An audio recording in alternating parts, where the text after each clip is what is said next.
This week, we were asked to interview a licensed marriage and family therapist, and so I met up with one of the girls that I know and work with, and I asked her these questions, and these were her answers.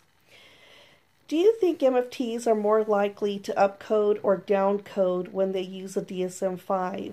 And her reply was that if you work for places that are Medi-Cal based or Medicare based or those or different kinds of agencies, that sometimes that they prefer you to upcode because people need to be able to have treatment and services, but because if they aren't being able to be coded right, sometimes they cannot get that service.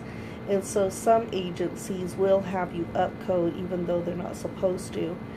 But she said that she's worked for some different agencies that have required that of her and other people to upcode.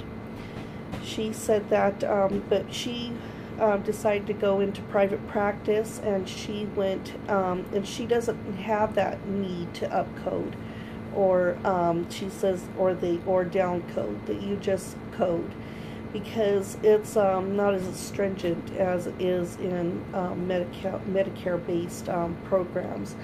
And she said that, people who come to private practice usually pay for their own insurance, and so they have more of availability of what they can get in those types of insurances. And so for her and those people that she works with, they don't do such a thing. I then asked her about does she share her diagnosis with clients, and if so, why or why not? She told me that she typically doesn't share her diagnosis with her clients, that she feels like that a lot of times that when you start pinpointing and labeling individuals, that they start associating way too much with that diagnosis. And she said that she usually treats symptoms and talks about symptoms of the diagnosis versus than the diagnosis itself. And so she said that a lot of times people, when they know a diagnosis, they tend to not try to feel like they can't be healed, or it's harder for them to heal.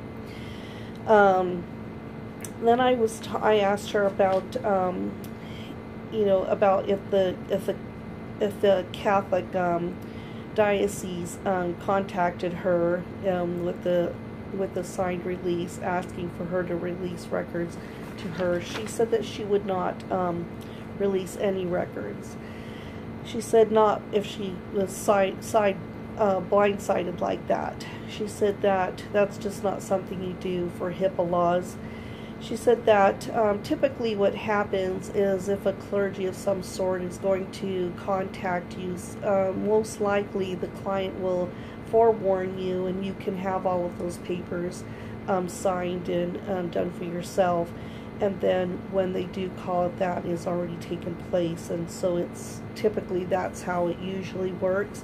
But she said if that she was blindsided like that, she would not give out any information, and that she would go to, she would talk to the different people. Sorry, got interrupted. She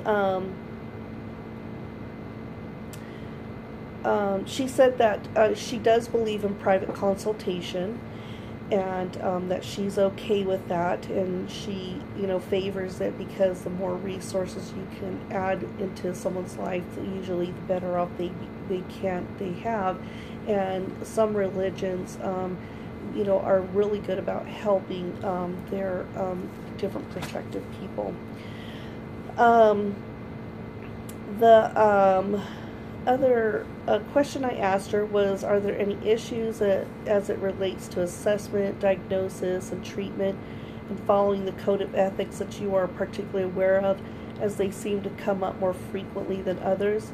She wasn't sure what this question was asking, and I wasn't quite sure, so I just kind of talked to her about the different topics that we're talking about this week, about code of ethics, and about people who have been who have gotten in trouble for violating one of the code of ethics or something. And she said sometimes the only thing that she could come up with that maybe this question is asking is that she said sometimes clients will ask you to do things that aren't in your assessment process or your diagnosing or while you're treating them, that that sometimes that you just can't do or don't do. And she said that for example, she has a particular lady who is asking her for time off, for her to write a letter to send to her boss so she can have time off. She said sometimes you just some things come up, and that typically is one of hers that comes up, that people try to get her to help them to get out of work or something like that. So that's the end of my questioning. I thank you so much and hope you're having a nice day. Bye.